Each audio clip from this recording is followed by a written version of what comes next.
దేవునికి మహిమ కలుగునుగాక. మన ప్రభువైన యేసుక్రీస్తు వారి నామంలో మీకు మా హృదయపూర్వకమైన వందనాలు, శుభములు మీకు చెల్లిస్తూ ఉన్నాను. ప్రియులార, దైవజనులు రెవరెండ్ మర్రి జోసెఫ్ గారు, ఆయన ఈ లోక యాత్ర ముగించుకొని పరలోక పయనం ఆయన చేసి ఈరోజు భూస్థాపన కార్యక్రమం ముగించబడింది. సరిగ్గా డిసెంబర్ 4వ తారీఖున రాత్రి గురువారం గుంటూరు ఆ సభలో ఆయన చివరి సందేశం అందించినారు. ఆయనకున్న తృష్ణ మనకేంటో అర్థమైపోతుంది. తనకున్న తృష్ణ ఏంటి అనేది తన సందేశంలో ఈయన ఇటువంటి సేవకుడు అనే ఆ మాటలను బట్టి మనం చెప్పవచ్చు. ఆ మాటలు మీకు వినిపిస్తున్నాను. దేవుడి కంటే ఎక్కువ డబ్బును ప్రేమించకూడదు, ఆస్తిని ప్రేమించకూడదు.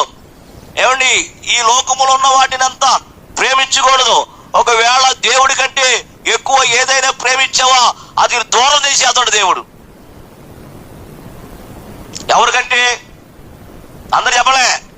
దేవుడి కంటే ఏదైనా ఎక్కువ, దేవుడి కంటే ఎక్కువ ఏదైనా ప్రేమించావా, అది నీ యొద్ద నుండి తీసివేయబడుతుంది. ప్రభు చూస్తున్నాడు, మీరు ఏం చేస్తున్నారు, మీరు ఎవరు ప్రేమిస్తున్నారు, ఎవరిని ఎవరు చూస్తున్నారు. దేవుడు సమస్తమును చూచుచున్నా. దేవుడు ఎక్కువ ప్రేమిస్తున్నా, బంధువులు ప్రేమిస్తాం, రక్త సంబంధాలు ప్రేమిస్తాం, ఎక్కువ ప్రేమిస్తాం. ఒకవేళ మనం ఎక్కువ ఎవరైతే ప్రేమిస్తామో వాళ్ళు ఏం చేస్తున్నారు?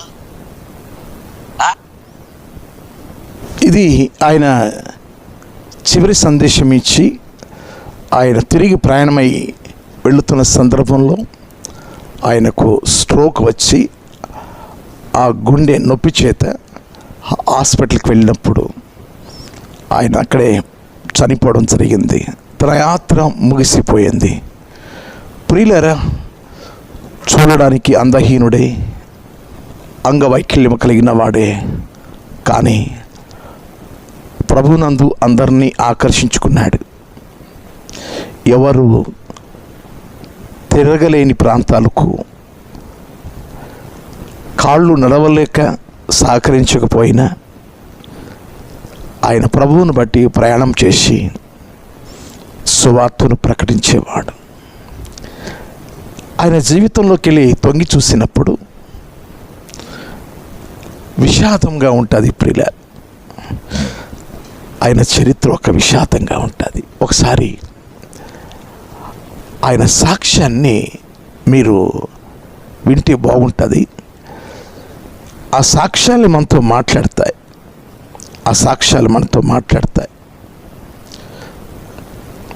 మా సొంతూరు గణపవరం దగ్గర పెదనిండ్ర కొలను. నా కళ్ళు ఎదురుగుండా నా చెల్లి చనిపోయింది. నా కళ్ళు ఎదురుగుండా నా తల్లి చనిపోయింది. నా కళ్ళు ఎదురుగుండా నా తండ్రి చనిపోయాడు. బంధువులందరినీ గెట్టేశారు. 3 సంవత్సరాలు గిన్నెట్టుకుని అడుక్కున్నానమ్మా. అమ్మా, ఆకలి బాబు, ఆకలి, కొంచెం అన్నం పెట్టమని 3 సంవత్సరాలు. చూసారా ఎంత విషాదకరంగా ఉన్నదో. ఒకే సమయంలో చెల్లి చనిపోయింది, తల్లి చనిపోయింది, తండ్రి చనిపోయాడు. ఆ విషాదంలో నుంచి తన గుండెను నిబ్బరం చేసుకొని దేవుని కొరకు నిలబడ్డాడు. ఆయన ఏ రీతిగా భోజనం లేక అలమటించాడు, తిండి లేక, ఆ సాక్ష్యాన్ని కూడా మీకు వినిపిస్తాను.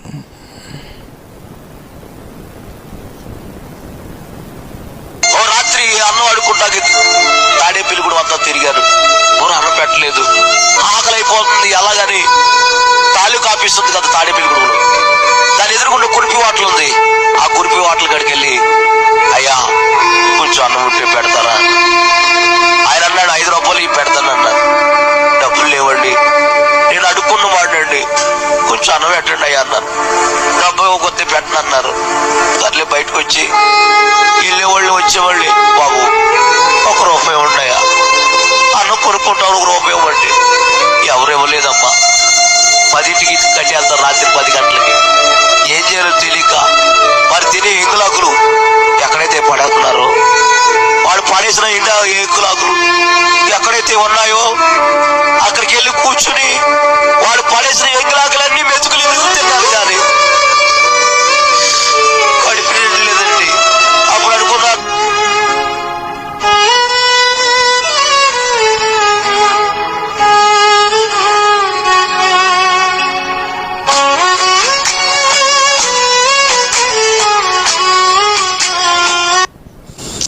ప్రియులారా, ఒక్కొక్కరి జీవితంలో ఒక్కొక్క విశేషమైన నేర్చుకోవాల్సిన విషయాలు మనకు వినబడినప్పుడు సరిదిద్దుకొని మన జీవితంలో కూడా నేర్చుకోవాల్సిన విషయాలను నేర్చుకుందాం. ఆ దాసుడు సరైన శరీరము ఆకృతి లేకపోయినా, అందహీనుడైన అంగవైకల్యం కలిగిన వాడైనా వాటి వైపు చూడక ప్రభు పిలిచిన పిలుపును బట్టి దేశ విదేశాలలో తిరుగుతూ, అనేక రాష్ట్రాలలో తిరుగుతూ దేవుని కొరకు సాక్షిగా నిలబడ్డాడు. తనకు ఒక కుటుంబం ఉంది, చక్కని భార్య ఉంది, చక్కని 2 పిల్లలు ఉన్నారు. ఆ కుటుంబానికి దేవుడే దిక్కులాగా కొంతమంది ఈరోజు దైవజనుల మాటల్లో మేమున్నామని అభయమిచ్చి ఆ కుటుంబాన్ని ఎంతో సేద తీర్చినారు. దైవజనులే ఆ కార్యక్రమం అంతా కూడా చేసి ముగించారు. వారి మాటలను వింటూ ఉన్నప్పుడు ఆ కుటుంబ పక్షంగా వారు చేయూతనిస్తూ అభయమిస్తూ వారిని ఓదార్చి బలపరిచినారు. దైవదాసులకున్న ఆ ప్రేమ అనురాగాలను బట్టి నేను ప్రభువుని ఎంతగానో స్తుతించినారు. లేఖనంలో ఈ రీతిగా ఉంది ప్రియులారా. కొరింథీయులకు రాసిన మొదటి పత్రిక 1వ అధ్యాయం నేను 29 నుండి నేను చదువుతూ ఉన్నాను. జ్ఞానులను సిగ్గుపరచుటకు లోకములో నుండి వెర్రి వారిని దేవుడు ఏర్పరచుకుని ఉన్నాడు. బలవంతులైన వారిని సిగ్గుపరచుటకు లోకములో బలహీనులైన వారిని దేవుడు ఏర్పరచుకుని ఉన్నాడు. ఎన్నికైన వారిని వ్యర్థము చేయుటకు లోకములో నీచులైన వారిని, తృణీకరింపబడిన వారిని, ఎన్నిక లేని వారిని దేవుడు ఏర్పరచుకొని ఉన్నాడు. వీడు పనికిరాడు అని మనుషులు ఒకవేళ నిర్ధారించవచ్చు, మనుషులు తీసివేసినట్టు మాట్లాడచ్చు, ఇతడు అజ్ఞాని అనొచ్చు. జ్ఞానులను సిగ్గుపరచుటకు వెర్రి వారిని దేవుడు ఏర్పాటు చేసుకున్నాడు. బలవంతులను సిగ్గుపరచుటకు బలహీనులను ఏర్పాటు చేసుకున్నాడు. నీచులైన వారిని, ఎన్నికలేని వారిని దేవుడు తన సేవలో వాడుకున్నాడు. ఆ కోవలో ఈ దాసుడు జోసెఫ్ గారు ఉన్నారు. మాటలు సరిగా రాకపోయినా, మాట్లాడడం విధానము తెలియకపోయినా ఒక కుతూహలం, నేను ప్రభువు కొరకు పరిగెత్తాలి, కొన్ని ఆత్మలైనా సరే రక్షించాలని తనకొచ్చిన మాటలే, తనకొచ్చిన స్వరము ద్వారా ఆయన ప్రాకులాడాడు ప్రభువు కోసం. నీ ఇంటిని గురించిన ఆసక్తి నన్ను భక్షిస్తుంది అన్నట్టు ఆ దాసుడు ప్రాకులాడుతూ పిలువబడిన చోటుకెళ్ళా ఆయన వెళ్ళి ఆ రీతిగా దేవుని కనపరిచినాడు. మంచి పోరాటం పోరాడి విశ్వాసం కాపాడుకొని తన పిలుపుకు రావలసిన ఆ జీవ కిరీటాన్ని అందుకోవడానికి దేవుడు ఏర్పరిచిన భక్తులకు కావలసిన ఆ స్థలాన్ని ఆయన, ఆ మనోహర స్థలంలో ఈ దాసుడు కూడా చేరుకున్నాడని నేను నమ్ముచూ ఉన్నాను. ఆయన చివరిగా ఒక పాట పాడి దేవుని మహిమపరిచినారు. నేనేమైనా ప్రభువా,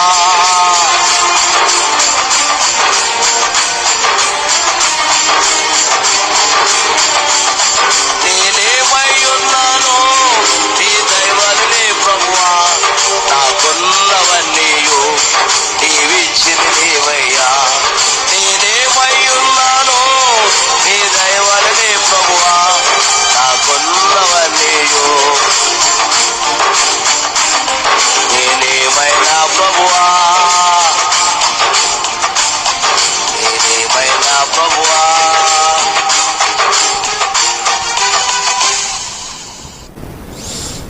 ఈ రీతిగా నేనేమైనా ప్రభువా నిన్నే స్తుతిస్తాను.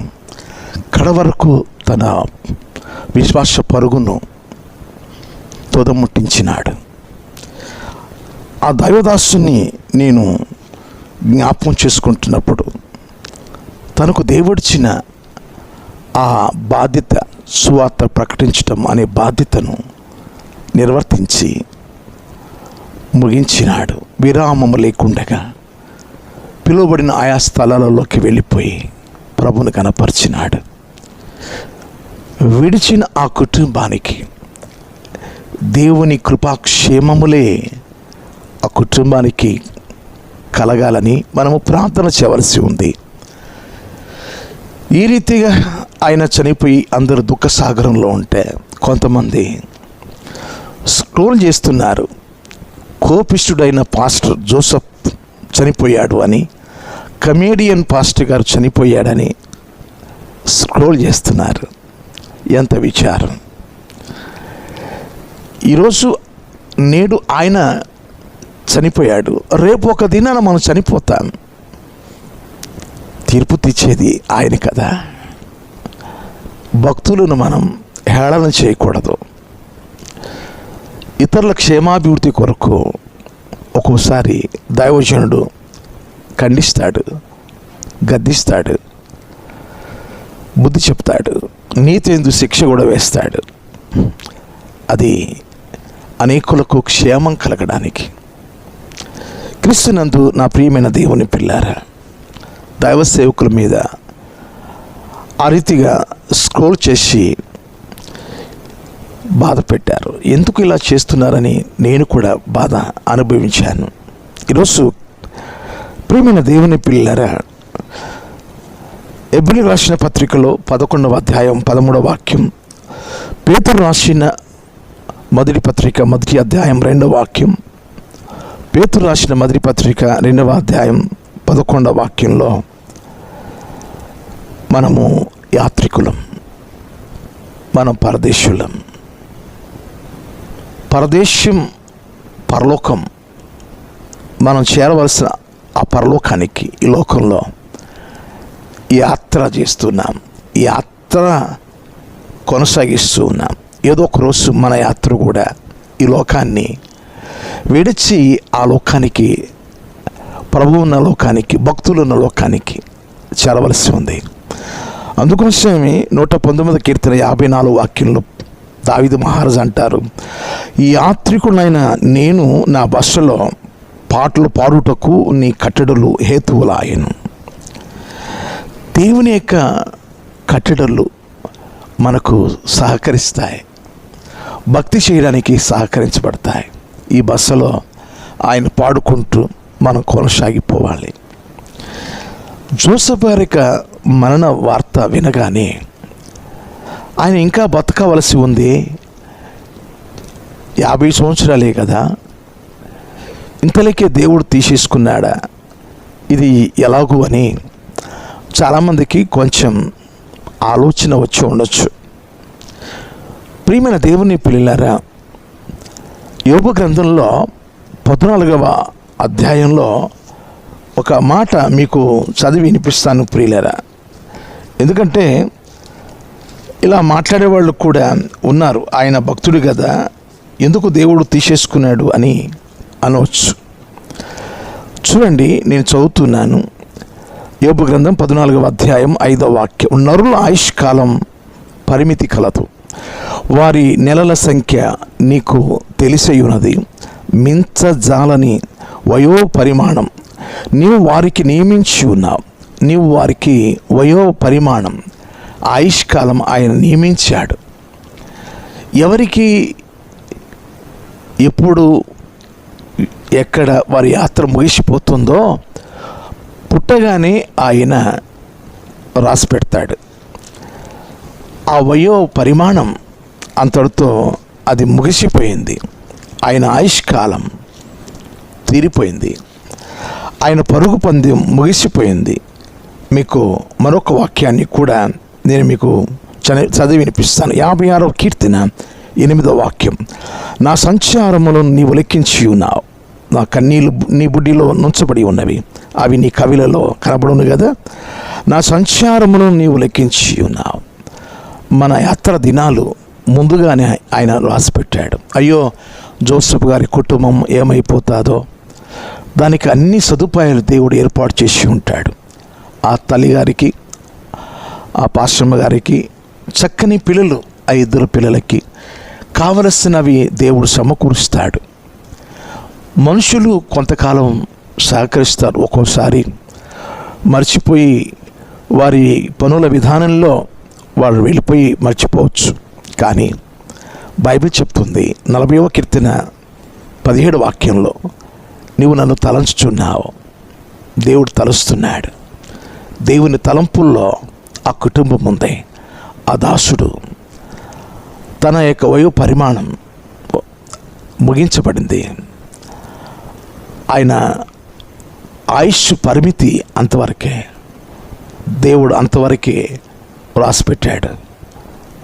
ఇక విడిచిన ఆ కుటుంబానికి దేవుడు చూస్తాడు, దేవుడే కాపాడుతాడు. ఆయన మరణ కాలము వరకు కూడా నడిపించువాడు. 48వ కీర్తన 14వ వాక్యం. యుగ సమాప్తి వరకు నేను మీతో కూడా ఉంటానని వాగ్దానం చేసిన దేవుడు ముదిమి వచ్చు వరకు ఆయన ఎత్తుకున్నవాడు.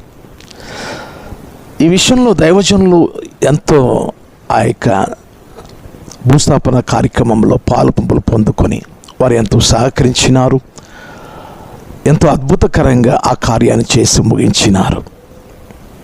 కనుక ఆ కుటుంబం కోసం మనం ప్రార్థన చేద్దాం. దైవజనులు జోసెఫ్ పాస్టర్ గారు వారు చేసిన ఆ పరిచర్య చాలా విలువైనది, చాలా శ్రేష్టమైనది. వారి జీవిత విధానం విషాదంగా ఉన్నప్పటికీ దేవుడు పరిపూర్ణంగా ఆ పరిచర్యను ముగించుకొని తన నివాస స్థలానికి ఆయన్ను పిలుచుకున్నాడు. అది ప్రభు పిలుపును పొందుకొని, పరలోక పిలుపును పొందుకొని ఆ దాసుడు వెళ్ళిపోయాడు. నాకు ఒక మాట జ్ఞాపకం వస్తుంది. నీ భక్తులైన వారు కొనిపోబడుచున్నారని యెషయా గ్రంథం 57వ అధ్యాయంలో మొదటి వాక్యంలో ఉంటుంది. అవును ప్రియులారా, భక్తుల మరణం విలువైనది, నీతిమంతుల మరణం విలువైనది. విలువైన రీతిలో తన సేవకుని అద్భుతంగా వాడుకున్నారు. ఎంతోమంది ఆయన బోధలకు ఆకర్షితులై ప్రతిరోజు ఏదో చోట ఆయన పరిచయం చేసి చివరికి 4వ తారీఖున ఆయన పరిచర్య ముగించుకొని తాను వెళ్ళవలసిన ఇంటికి ఆయన చేరుకున్నాడు. దాన్ని ఎవరూ కాదనలేరు. ఎందుకంటే మనము కాదు, వాస్తవంగా మనము కాదు. యోబు గారు చెప్పినట్టు ఆయనే ఇచ్చాను, ఆయనే తీసుకుని పోయాను. ఈ జీవితం ఆయన ఇచ్చింది, ఆయన తీసుకుని వెళ్తున్నాడు. మనుషులు పాపం చేయడం చేత ఆదాము నువ్వు మట్టిని తీయబడ్డావు కనుక నువ్వు మన్నైపోతావు. ఈరోజు ఆయన మంటికి చేరుకున్నాడు, కానీ ఆత్మ దేవునింటికి చేరుకుంది. ఆయన దేవునింటికి చేరుకున్నాడు. ఇక అంతకన్నా సంతోషం ఇంకేం కావాలి? ఒకటి ఆ కుటుంబానికి ఆదరణ కలగాలి. ఆ 2 బిడల కొరకు దేవుడే అన్నీ సమకూర్చాలి అని ఉదార స్వభావం కలిగిన వారు ఎంతోమంది ముందుకు వచ్చి వారికి మేము అండగా ఉంటామని, ఆ కార్యక్రమానికి అనేక మంది దైవదాసులు దగ్గరుండి వారు ఖర్చు అయ్యి ఆ కుటుంబానికి కూడా ఆదరణకరంగా నిలబడ్డారు. వారిని ఎంతగానో మనము అభినందించవలసి ఉంది. అంతగా ఐక్యత కలిగి అనంతపురం జిల్లా నుంచి కూడా ఆయన భౌతిక కాయానికి ఆ క్రియలకు, అంత్యక్రియలకు అంత దూరం నుంచి కూడా వచ్చి పాలుపులు పొందారు. ఈ దాసుడు అనేకులను ఆకర్షించుకున్నాడు. చూడ్డానికి అందహీనుడే కానీ ఆత్మ సౌందర్యం కలిగిన వాడు, అంగవైకల్యం కలిగిన వాడే కానీ ఆత్మలో దేవుని కొరకు గంతులు వేసి ప్రభువు కొరకు ప్రయాణం చేశాడు. ఆయన ప్రయాణం ఈ లోకంలో ముగిసి దేవలోకానికి, దేవుడున్న లోకానికి ఆయన ప్రయాణం మార్చబడింది. ఇక్కడి నుండి అక్కడికి ఆయన ట్రాన్స్ఫర్ అయ్యాడు. పరదేశంలో కనుక ఏదో ఒక రోజున ఆ దేశానికి చేరాలి కనుక ఆ దాసుడు ఆ స్థలానికి వెళ్ళిపోవడం జరిగింది.